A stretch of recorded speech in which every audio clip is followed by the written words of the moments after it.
एक बार फिर आप सभी का स्वागत है हमारे अपने चैनल पे बच्चों। जी हाँ, जैसा आप लोगों को पता है कि हमने चैप्टर नंबर 1 कंप्लीट कर लिया बहुत आसान लफ्जों में, आसान तरीके से।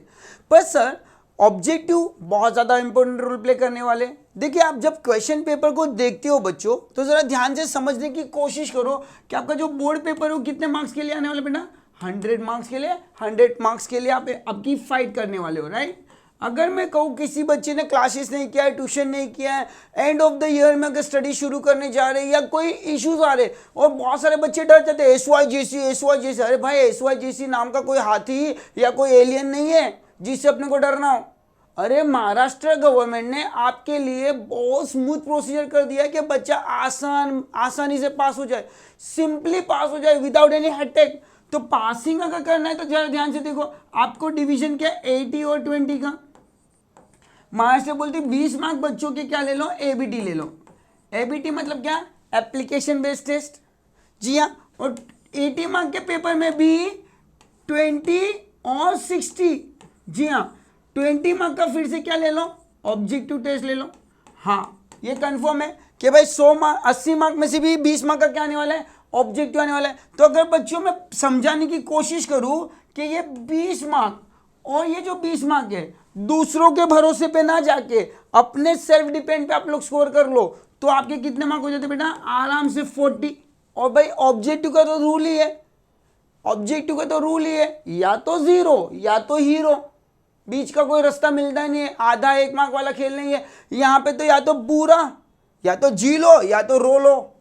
मैं फिर से बोलता हूँ, या तो जी लो या तो रो लो। तो भैया अगर जीना है तो हमारे साथ आ जाओ, क्योंकि यहाँ पे आपको पूरे ऑब्जेक्टिव रटा दूंगा। क्योंकि जब मैं आपको क्वेश्चन आंसर्स भी पढ़ा रहा था साथ साथ में मैंने ऑब्जेक्टिव को अटेम्प्ट करने की कोशिश की थी, क्योंकि बेटा आपके 40 मार्क तो पूरे के पूरे कहाँ पे छुपे हुए, ऑब्जेक्टिव में छुपे हुए। और जिस बच्चे ने ऑब्जेक्टिव रट लिए ना हमारे साथ में, भैया उसका बेड़ा अभी से ही पार हो गया। अब तो वो स्कोर के लिए आगे बढ़ेगा। तो यहाँ वहाँ ताकने की जरूरत नहीं पड़ेगी एग्जाम में, है ना। जाके सिंपल अपने 40 मार्क्स स्कोर करना शुरू कर दोगे आप लोग। तो बेटा सेशन को शुरू करते हैं। क्वेश्चन वाइज आपको पढ़ाने वाला हूं मैंने। यहाँ पे ऑब्जेक्टिव ऑलरेडी डिस्कस करेंगे, हर एक ऑब्जेक्टिव को डिस्कस करेंगे। जैसा हमारा इंटेंशन है, किसी बच्चे को कहीं और भटकने की जरूरत नहीं है। चलिए शुरू करते हैं आपके ऑब्जेक्टिव में। सर बहुत सारे बच्चे पूछते हैं फिलिंग द ब्लैंक्स में हमको ऑप्शन मिलेंगे या नहीं मिलेगी। तो भैया एक सिंपल कर दूं, हमारे पास में ABCDEFGH तक के ऑब्जेक्टिव कर दिए गवर्नमेंट ने। तो माइट भी पॉसिबल ऑप्शनल भी हो सकता है और नहीं भी हो सकता है। ऐसा कंपल्सरी नहीं कि ऑप्शन के साथ ही फिलिंग द ब्लैंक्स आएगी। तो ऐसा कॉन्सेप्ट क्लियर करके देता हूं मैं आपको, ऐसी कनेक्टिविटी बताता हूं कि ये शब्द आया तो ये लिख देना, वही आंसर होगा। ठीक है, कनेक्टिविटी याद रखना भैया, पूरे पूरे रटने की जरूरत नहीं है। चलिए स्टार्ट करते हैं, शुरू करते हैं। Select the correct answer from the option. जी हाँ, पहले से क्या बोला यहाँ पे इन्होंने, ऑप्शन गिवन बिलो, मतलब कि यहाँ पे आपको ABCD का ऑप्शन मिलने वाला है, right. Dash is the related with money and money management. अब याद रखना जब भी वर्ड है मनी, क्योंकि कॉर्पोरेट फाइनेंस है और पहले दिन ही मैंने आपको सिखाया था finance is related with money and money management. और मनी मैनेजमेंट मतलब क्या, inflow and outflow of money. तो भैया मनी किससे जुड़ा हुआ है बेटा, तो फाइनेंस से जुड़ा हुआ है। सिंपल लफ्जों में मनी किससे जुड़ा हुआ है, फाइनेंस से। तो प्रोडक्शन कट, मार्केटिंग कट, क्या आएगा answer, finance is related with money and money management. आराम से एक ही लाइन में बोल देना, finance related with money and management. Answer भी रट्टा ऐसे ही करना है, क्योंकि अगर ऑप्शन दिए नहीं दिए कोई प्रॉब्लम नहीं, अपने दिमाग में एक बार आ गया तो आ गया। Dash is related with money and money management, finance is related with money and money management. Second हमें क्या दिया बेटा, है ना, फाइनेंस आए तो मनी और मनी आए तो फाइनेंस। आराम से देखते हैं, फाइनेंस इज, क्या बोले बेटा अपने को, क्या दिया बेटा, finance is the management, finance is the management dash affairs of the company. Finance किससे जुड़ा हुआ है, फाइनेंस कौन से अफेयर से, तो finance is related with money, money related with finance, finance related with money. तो आंसर क्या आएगा बेटा, यस सिंपल आंसर क्या आएगा बेटा, तो finance is the management of the, बेटा फाइनेंस किससे जुड़ा हुआ है माय डियर स्टूडेंट, फाइनेंस हमारा किससे जुड़ा हुआ है, मॉनेटरी टर्म से। Yes, finance is related with money and money management, right बेटा, आंसर क्या आएगा, monetary, right. Next, corporate finance deal with acquisition, acquisition मतलब बेटा क्या बेटा, रेजिंग, बढ़ाना, जमा करना, कलेक्ट करना। तो कॉर्पोरेट फाइनेंस किससे डील करता है, raising and using of what, corporate finance में फाइनेंशियल मैनेजर किस चीज को रेज करता है, किस चीज को यूज करता है। तो भैया ना तो कैपिटल ना तो गुड्स, ऐसा नहीं आएगा ना, ये अपना करेक्ट आंसर नहीं है। अपना करेक्ट आंसर क्या है बेटा, capital. Yes, what is correct answer, what is correct answer. तो corporate finance is deal with the acquisition use of the capital. Answer क्या है बेटा, कैपिटल। कॉर्पोरेट फाइनेंस किससे डील करता है, यूज एंड एक्विजिशन। यूज मतलब क्या बेटा, इन्वेस्ट, एंड रेज मतलब क्या, generating, right. So corporate finance is deal with the acquisition and use of the fund. Next क्या दिया, ये तो बहुत सिंपल है भैया। क्या दिया है, company has to pay dash to the government. Company को अपनी गवर्नमेंट को क्या पे करना चाहिए टाइम पे, तो भैया एक ही चीज पे करना चाहिए, टैक्स। टैक्स किसको जाएगा, गवर्नमेंट को। डिविडेंड किसको जाएगा, शेयर होल्डर को। और इंटरेस्ट किसको जाएगा, क्रेडिटर को। तो अगर सवाल में आएगा company has to pay dash to share holder तो dividend, company has to pay dash to creditor क्या, इंटरेस्ट, और कंपनी हैज टू पे टू गवर्नमेंट क्या, टैक्स। याद रहेगा बेटा, तीनों चीज आपको अच्छे से मैंने बता दी, तो आप आसानी से क्या कर पाओ, एग्जाम में लिख पाओ, राइट, बिना कंफ्यूजन के। Dash refers to any kind of fix assets. तो फिक्स असेट्स क्या होता है बेटा, तो fix capital. Fix capital is related to fix asset. Fix capital refers to any kind of fix assets. Yes, fix capital का definition हमने पढ़ा था, a capital which is used to invest in fix assets, या capital which is used to buy a fix assets. तो fix capital किससे refer करता है, किसके रिलेटेड है, फिक्स असेट्स के। सिंपल लफ्जों में tax dash refers to excess of current assets over current liability. ये याद रखना बेटा, current assets over current liability, और या फिर आएगा current assets minus current liability. तो आंसर तो एक ही आएगा, वर्किंग कैपिटल। क्या आएगा बेटा, ये फॉर्मूला मैंने पढ़ाते समय आंसर बता था। अगर पता ना हो तो वीडियो अपना 1.3 देख लेना, जहां पे मैंने ये बहुत इजीली एक्सप्लेन किया है। वर्किंग कैपिटल का मतलब क्या, वर्किंग कैपिटल के दो नाम याद रखना, सर्कुलेटिंग कैपिटल, वर्किंग कैपिटल को ओवरहेड्स भी कहते हैं, और वर्किंग कैपिटल का फॉर्मूला है current assets minus current liability, या फिर current assets over a current liability. तो आंसर क्या आएगा बेटा अपना, वर्किंग कैपिटल, राइट। और मैं बहुत श्योर हूं या तो फिक्स कैपिटल का या वर्किंग कैपिटल का एक क्वेश्चन आपको एग्जाम में श्योर आएगा। ये केस स्टडी में या ये कहां से क्वेश्चन कहां से लिया है, तो डिटर्मिनेट्स या factor affecting fix capital requirement और factor affecting working capital requirement. Let's see, a manufacturing industry have to invest dash amount of fund to acquire fix assets. अगर यहाँ पे देखो बेटा, कौन सी इंडस्ट्री है, मैन्युफैक्चरिंग। अगर आप खुद माल बनाते हो तो आपको फिक्स असेट्स ज्यादा चाहिए कम चाहिए, बहुत सिंपल क्वेश्चन है। मैं खुद अगर इंडस्ट्री चला रहा हूं, मैं खुद अगर माल बना रहा हूं, तो बट ऑब्वियसली मुझे फिक्स कैपिटल क्या चाहिए बेटा, यूज चाहिए। आंसर क्या है बेटा अपना, आधा चाहिए, राइट। उसी तरह सेकेंड क्वेश्चन आपको पूछा है, when the population is increase. Same question है आपका, वर्किंग कैपिटल रिक्वायरमेंट है, factor affecting working capital requirement. When the population is increase high rate. Yes, वहां पे पॉपुलेशन ट्रेंड करके एक पॉइंट है जहां से ये फिलअप ली गई है। तो when the population is increase high rate, certain manufacture find is an opportunity to dash in a business. Yes, population बढ़ेगा तो बिजनेसमैन को क्या दिख रहा है बेटा, अपॉर्चुनिटी। तो बिजनेस को क्या करेगा, वो एक्सपांड करेगा। क्या करेगा बेटा, एक्सपांड, और मोर प्रोडक्शन करेगा। और मोर प्रोडक्शन के लिए क्या चाहिए उसको, मोर वर्किंग कैपिटल। ये आंसर था। तो याद रहेगा ना बेटा आपको, क्या, when population increase high rate the certain manufacture find is an opportunity to expand the business. Business को क्या करना चाहेंगे वो लोग बेटा, एक्सपांड करना चाहेंगे, अपने बिजनेस को क्या करना चाहेंगे, बढ़ाना चाहेंगे, right. Sum of all dash is a gross working capital. मैंने कहा ना आपको, वर्किंग कैपिटल पे शॉर्ट एक फिलिंग द ब्लैंक्स आती है, क्योंकि टेक्स्ट बुक में उसके 3 डिफरेंट क्वेश्चन है। पहला तो current assets over a current liability, second sum of all current assets, yes sum of all current assets, और नेक्स्ट है sum of all dash is a gross working capital. तो it is known as sum of current assets known as a gross working capital. और working capital का एक और नाम है overheads, और वर्किंग कैपिटल को एक और क्या बोलते हैं, सर्कुलेटिंग कैपिटल। ये याद रखना बच्चों, मैं फिर से बोल रहा हूँ, match the pair one word में अपनी शक्ल जरूर दिखाएगा, अपनी अकल लगाना भूलना मत। अजय सर ने अभी बाहर करवा दिया आपको, बहुत सिंपल। लास्ट टॉपिक था अपना ये, तो टेक्स्ट बुक में मिक्सअप, जब भी वर्ड आएगा मिक्सअप या वर्ड आएगा कॉम्बिनेशन, क्या वर्ड आएगा बेटा, मिक्सअप या वर्ड आएगा combination of various source of fund in desired proportion, in certain proportion, it's called as a capital structure, it's called as a capital structure, right my dear student। dash is related to money and money management, money और money management से क्या related है बेटा, तो answer क्या आएगा, finance। yes, finance is the management of dash affairs of the company। finance कौन से affairs संभालता है, monetary affairs। कौन से affairs संभालता है बेटा, monetary affairs, right। next, corporate finance is deal with the acquisition and use of, क्या एक्विजिशन करेगा, क्या यूज करेगा, तो एक्विजिशन यूज ऑफ द बेटा capital, right. Next, company has to pay dash to the government, government को हमको क्या पे करना चाहिए भैया, गवर्नमेंट को हमको क्या पे करना चाहिए, टैक्स पे करना चाहिए, राइट।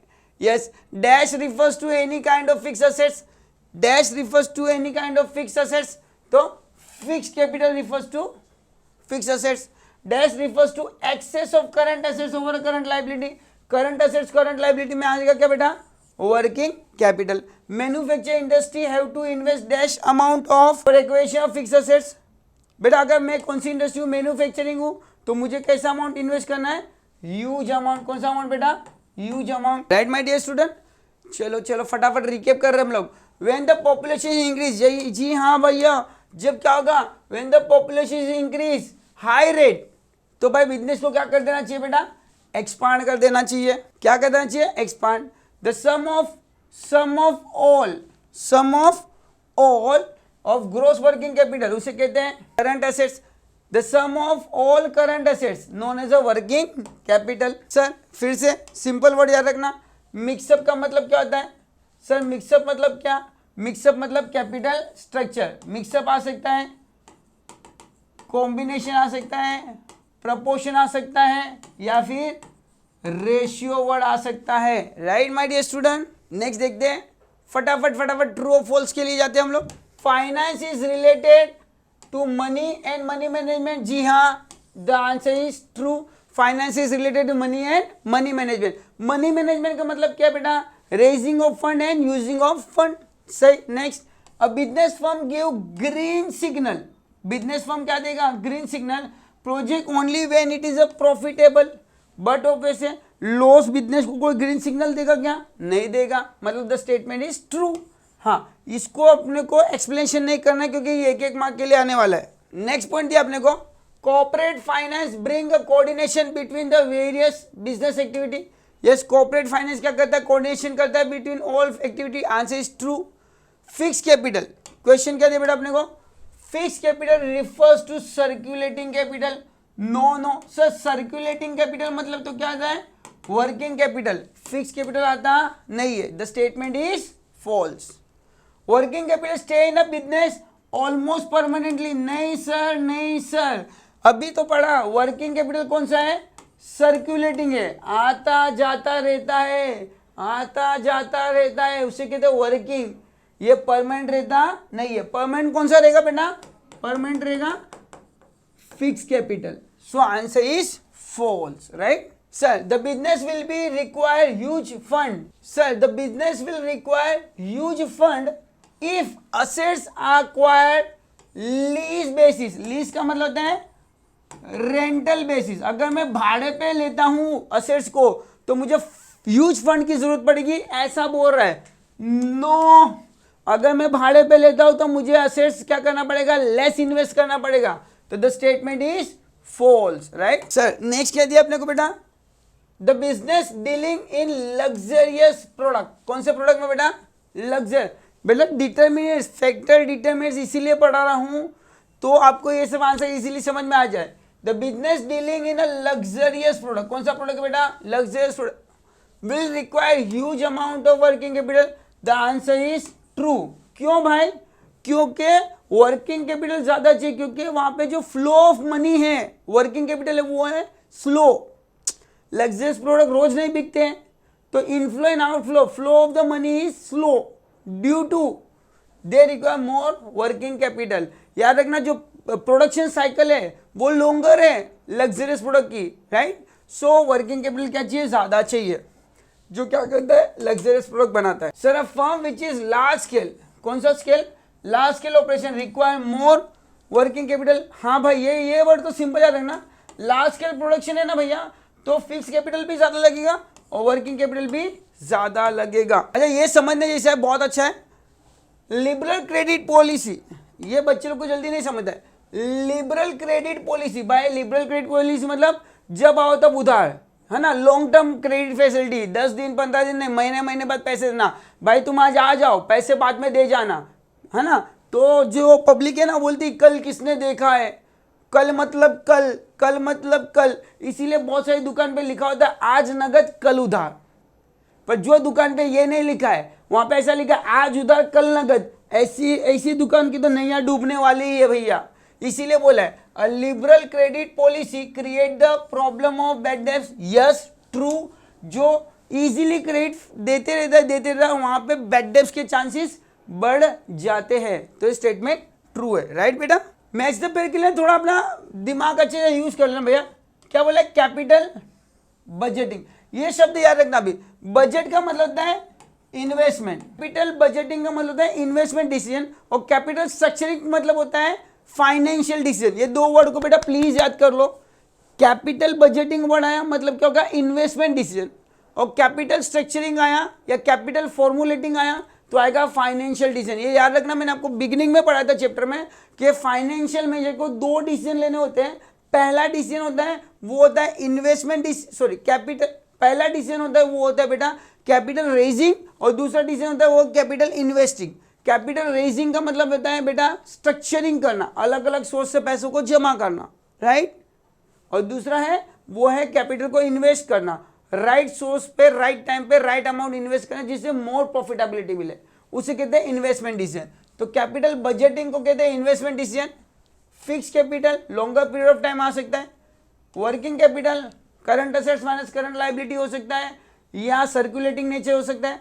कैपिटल स्ट्रक्चर मतलब प्रपोर्शन आ सकता है, और corporate finance deal with the financial activity, right. Sum of current assets, हाँ भाई हाँ, करंट असेट्स का मतलब अब बहुत सारे बच्चे क्या करते हैं ना बोर्ड एग्जाम में ऐसे करके आ जाते हैं, जोड़ी मिला के आते हैं ऐसे, fix current working capital sum of current assets, फिर लिखा है corporate finance deal with the acquisition and use of the fund, फिर लिखा है कैपिटल स्ट्रक्चर मतलब क्या बेटा मिक्सअप ऐसे।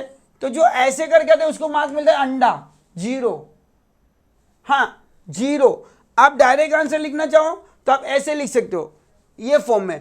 ए का आंसर क्या क्या 6 investment decision, B fix assets, C sum of current assets, D mix up of various fund, और deal with the equation use of the capital. ये लिखा तो भी चलेगा और क्वेश्चन लिख के आंसर लिखा तो भी चलेगा, पर ऐसे जोड़ी मिलाओगे ना बेटा तो मार्क्स 0 मिलेगा, ये ध्यान रख लेना, ठीक है। देखते हैं आराम से। पहले क्या दिया बेटा कैपिटल बजटिंग, तो यहाँ पे बजट का मतलब मैंने क्या कहा था आपको बेटा इन्वेस्टमेंट डिसीजन। क्या आएगा आंसर, इन्वेस्टमेंट डिसीजन। क्यों इन्वेस्टमेंट डिसीजन, तो बेटा बजट करते समय क्या करते हैं कितना पैसा आने वाला है कितना पैसा जाने वाला है, या कितना हम इन्वेस्ट कर रहे हो कितना रिटर्न मिलेगा, तो उसको बोलते हैं बजट बनाना। क्या बनाना, budget, estimation of income and expense. तो यहाँ पे बोला इन्वेस्टमेंट डिसीजन, ये आंसर क्या है बेटा ए का आंसर है, राइट। सेकेंड फिक्स कैपिटल, तो फिक्स कैपिटल का मतलब क्या बेटा अपने को, तो किस चीज में इन्वेस्ट करके, fix capital related to fix assets, right. Working capital का मतलब क्या बेटा sum of current assets, right. Capital structure का मतलब क्या था बेटा, स्ट्रक्चर बनाना मतलब क्या करना बेटा मिक्सअप करना, स्ट्रक्चर बनाना मतलब क्या करना मिक्सअप करना, mix up of various source of fund उसको बोलते हैं कैपिटल स्ट्रक्चरिंग, राइट। तो डी यहाँ पे आएगा आपका। और corporate finance deal with the, corporate finance का काम क्या बेटा, तो corporate finance deal with the acquisition and use of the fund, acquisition and use of the fund. Clear everyone, corporate finance मतलब क्या बेटा acquisition of use of the fund. Correct answer देख लेते हैं हम लोग फटाफट ऑलरेडी। कैपिटल बजटिंग मतलब क्या बेटा इन्वेस्टमेंट डिसीजन, फिक्स कैपिटल मतलब क्या फिक्स असेट्स, वर्किंग कैपिटल किससे रिलेटेड है सम ऑफ करंट एसेट्स या फिर आएगा current assets minus current liability, या फिर आपको आएगा सर्कुलेटिंग कैपिटल। क्या आएगा बेटा? सर्कुलेटिंग वर्ड याद रखना, सर्कुलेटिंग कैपिटल। कैपिटल स्ट्रक्चर मतलब क्या? मिक्सअप आएगा, या फिर वर्ड आएगा कॉम्बिनेशन। क्या आएगा बेटा? Combination, various source of assets. फिर कॉर्पोरेट फाइनेंस किससे डील करता है बेटा? कॉर्पोरेट फाइनेंस डील करता है, deal with the equation use of the capital. Clear everyone? तो लिखना ऐसे ही है, 2 मिनट ज्यादा जाएगी पर ऐसे ही लिखना, तो मिस्टेक्स होने के चांसेस कम हो जाएंगे। अब आपको दिया है one word fresh the word. बहुत सारे बच्चे यहाँ पे मिस्टेक कर बैठते हैं, गलत स्टेटमेंट लिख के आ जाते हैं और अपना मार्क खो बैठते हैं, राइट। ये मैच द पेयर केस है जहाँ पे ऑप्शन नहीं दिया, ऐसा कहूंगा वन वर्ड में लिखना है, कोई एक्सप्लेनेशन देना नहीं है, ठीक है। ये बहुत अच्छे से पढ़ना, अगर आया तो मार्क्स घुमाना नहीं है। लेट्स सी क्या दिया आपने को बेटा, क्या दिया है बेटा आपने को, यहाँ पे ध्यान दो। फर्स्ट ऑफ ऑल क्या दिया है, यहाँ पे दिया है right a word term and phrase of substitute statement decision. Question number 1, the decision of the finance manager which is ensure the firm will be well capitalize. Sir ऐसा कौन सा डिसीजन है जिससे फाइनेंशियल मैनेजर एंश्योर कर देता है, right. तो विच decision बेटा, विच डिसीजन फाइनेंशियल मैनेजर, तो फाइनेंसिंग डिसीजन। कौन सा डिसीजन बेटा? Financing decision. फाइनेंशियल मैनेजर कौन सा डिसीजन लेता है बेटा? फाइनेंशियल डिसीजन लेता है, राइट। तो financial manager doing the financing decision. Word क्या याद रखोगे? The decision of finance manager. Finance manager कौन सा डिसीजन लेता है बेटा? फाइनेंशियल या डिसीजन, या मेरे को financing decision is the correct answer, right my dear student. क्या लिखा बेटा? A key determinant of success of any business function. किसी बिजनेस को सक्सेस करना तो उसके पास क्या होना चाहिए? तो उसके पास क्या होना चाहिए? फाइनेंस होना चाहिए। Finance is the key of success of any business. पैसा है तो बिजनेस बढ़ेगा, पैसा नहीं है तो बिजनेस बढ़ने की कोई क्वेश्चन मार्क होते ही नहीं। हमने देखा था पॉइंट में, डिटर्मिनेट्स में, राइट। पैसा है तो रिसर्च एंड डेवलपमेंट, पैसा है तो रिप्लेसमेंट ऑफ असेट्स, पैसा है तो एक्सपांशन एंड मॉडर्नाइजेशन कर पाओगे, नहीं तो नहीं कर पाओगे भैया। पैसा है तो टाइमली पेमेंट पे कर पाओगे, स्मूथ में बिजनेस चल पाएगा, right my dear student. Next है आपको the decision of the financial manager fund. अब यहाँ पे हिंट है, देखो डिसीजन तो मैंने आपको सिखाया कितने डिसीजन लेने, 2। जब भी क्वेश्चन करेगा डिसीजन तो कितने डिसीजन हो गए? 2। एक डिसीजन फाइनेंस में फाइनेंशियल डिसीजन और दूसरा डिसीजन होगा इन्वेस्टमेंट। तो देखो क्वेश्चन में आंसर छुपा है, the decision of the financial manager deploy. Deploy का मतलब होता है use the fund in systematic manner. अगर use of the fund in systematic manner, use करना मतलब क्या करना बेटा? इन्वेस्ट करना है, और इसका मतलब क्या होगा? Investing decision. कौन सा आएगा बेटा? Investment decision, right. समझ में आ गया? इसके पहले पढ़ा था फाइनेंशियल मैनेजर बिजनेस में कौन सा डिसीजन था? Financing decision. और अगर यहाँ पे वर्ड है डिप्लॉय करे, यूज करे, तो कौन सा आंसर आएगा? Investment decision. Right amount of capital at the right place at the right time with the more profitability. ये हमने एक बार अच्छे से फिलिंग द ब्लैंक्स भी पढ़ लिया ना आपने, तो आपके one word match the pair true false easily निकल जाएंगे। Capital needed to acquisition of fixed assets which is use for longer period of time. सवाल ही पूछ रहा है कौन सा कैपिटल हम यूज करते हैं फॉर फिक्स असेट्स। तो भैया कौन सा कैपिटल होगा? Fix capital. Fix capital use for fix assets. Match the pair में भी था, फिलिंग द ब्लैंक्स में भी था, यहां पे भी है। Next, sum of current assets. ये क्वेश्चन याद रखना, सम ऑफ करंट असेट्स या excess of current assets over current liability, या फिर current assets minus current liability, या फिर सर्क्यूलेटिंग कैपिटल, नोन एज सबका आंसर एक है वर्किंग कैपिटल। क्या नाम है बेटा? Working capital. वर्किंग कैपिटल को ही कहते हैं sum of current assets. Working capital का ही फॉर्मूला है current assets minus current liability. बहुत सारे ऑथर्स ने अपने अलग अलग डेफिनेशंस दिए हैं वर्किंग कैपिटल के related, right. The excess of same question देखो यहाँ पे आ गया है, the excess of current assets over a current liability, तो भी वर्किंग कैपिटल ही आएगा। पर क्वेश्चन में अगर आपने गलती से वर्किंग कैपिटल लिख दिया तो you are eligible to get the marks, don't worry. But यहाँ पे लिखा excess of current assets over current liability, तो आंसर क्या लिखता मैं? Gross working capital. पर गलती से सर वर्किंग कैपिटल लिख दिया तो लिख दिया तो भाई लिख दिया, मार्क्स मिल जाएगा, डोंट वरी। बट याद रखना ग्रोस वर्किंग कैपिटल लिखा तो अच्छी बात है। द प्रोसेस ऑफ कन्वर्टिंग, बेटा ध्यान देना, ये आपका डिटरमिनेंट से आंसर है। Converting raw material into finish good, the process of converting raw material into finish good. ये तो किसी बच्चे को भी बोला तो बता देगा, रॉ मटेरियल से फिनिश गुड बनाते हैं उसको बोलते हैं प्रोडक्शन। क्या बोलते हैं बेटा? प्रोडक्शन। तो यहाँ पे हम आंसर क्या लिखेंगे? Production cycle. देखो ये कहाँ से आंसर आ रहे हैं सब? ये आ रहे हैं डिटर्मिनेट्स। हमने पढ़ा ना डिटर्मिनेट्स ऑफ फिक्स कैपिटल और डिटर्मिनेट्स ऑफ वर्किंग कैपिटल। वहां पे दो साइकिल थी वर्किंग कैपिटल, प्रोडक्शन साइकिल और business cycle. Boom recession, boom recession, और ये था प्रोडक्शन साइकिल। मतलब क्या? Raw material convert into finish product, right. चलो मैंने नाम लिया और क्वेश्चन यहाँ पे रेडी है आपके लिए। द बूम एंड रिसेशन आया ना? यस। तो बेटा अगर क्वेश्चन आंसर में भी ध्यान दिया होता ना अजय सर के, तो आपके ऑब्जेक्टिव ऐसे निकल जाएंगे। बूम एंड रिसेशन साइकिल, मतलब बेटा ऐसा बिजनेस ऐसे चलता है, ऐसे चलता है, ऐसे चलता है। ये जो ऊपर का पोजीशन है उसे बूम कहते हैं, और ये जो डाउनफॉल है उसे रिसेशन कहते हैं। तो ये कौन सा साइकिल बन रहा है बेटा? ये बिजनेस साइकिल बन रहा है। याद रख के चलना, दो साइकिल है, एक प्रोडक्शन साइकिल और दूसरा है बिजनेस साइकिल। प्रोडक्शन साइकिल मतलब क्या बेटा? Converting raw material to finish product. और बिजनेस साइकिल मतलब क्या? बूम मतलब ग्रोथ, और रिसेशन मतलब डाउनफॉल। उस सिचुएशन को कहते हैं business cycle.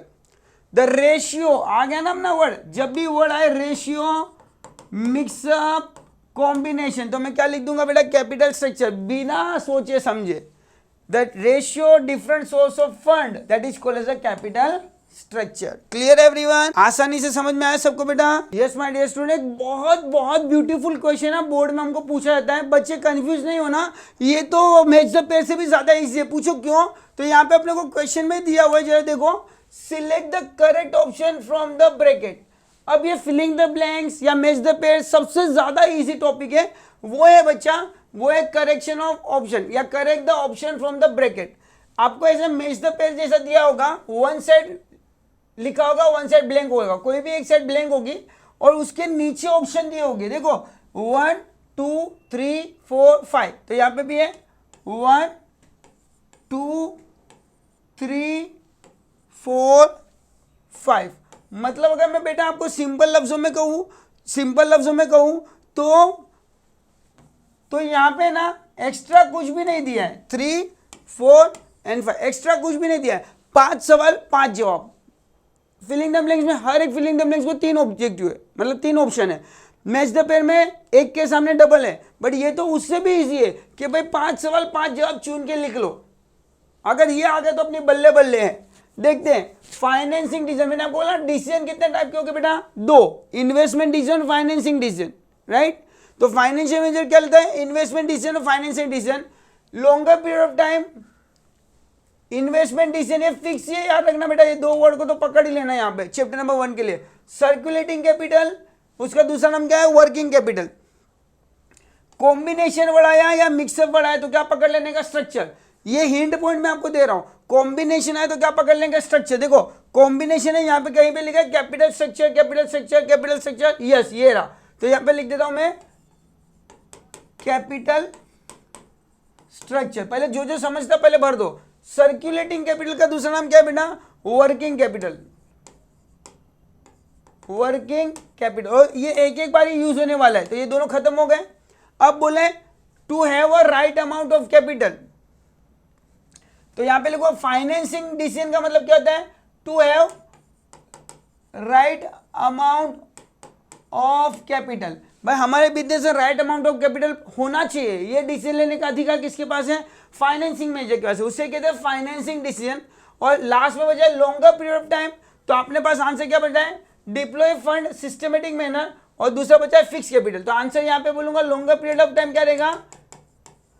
Fix capital longer period of time रहेगा, परमानेंट कैपिटल है। और इन्वेस्टमेंट डिसीजन का मतलब क्या होता है बेटा? Deploy fund in a systematic manner. Clear? समझ में आया बेटा? तो एक बार अच्छे से ऑब्जेक्टिव किया ना तो सब कंप्लीट हो जाएगा। Financing decision, have to right amount of capital, fix capital, longer period of time in a business, investment decision. बेटा वर्ड आया देखो फिर से डिप्लॉय, ये फिलिंग द ब्लैंक्स में भी आता, वन वर्ड में भी आता। डिप्लॉय मतलब क्या करना बेटा? यूज, और एक बार यूज का मतलब क्या होता है? इन्वेस्टमेंट।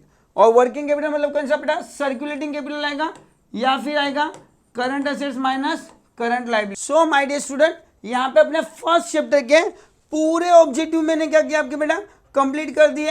अब आपका बचेगा केस स्टडी। उसके लिए हम लोग एक अलग से पूरा सेशन बनाएंगे जहां पे आपके सब लेक्चर क्या होंगे, केस स्टडी के ऊपर। जितनी भी टेक्स्ट बुक में केस स्टडी है वो मैं आपको एक साथ सोल्व करवा के दे दूंगा, तो आपका जो बोर्ड का या एबीटी का पेपर है वो स्मूथली जा पाए। बहुत सारे बच्चों को आपकी केस स्टडी समझते हैं, उनको लगता है पैराग्राफ में आंसर लिखना है। मैं आपको एकदम मैजिकल आंसर दूंगा, छोटे छोटे लफ्ज, छोटे छोटे वर्ड, जिससे पूरे के पूरे 111 मार्क्स आपके केस स्टडी के आपको मिल जाए। Okay, so thank you so much my dear student. Next second chapter के लिए रेडी रहना। सेकेंड चैप्टर बहुत ज्यादा इंपॉर्टेंट है, 34 मार्क्स का चैप्टर है। एक चैप्टर मजे दे देगा आपको जिंदगी में, right? So be ready for the chapter number 2.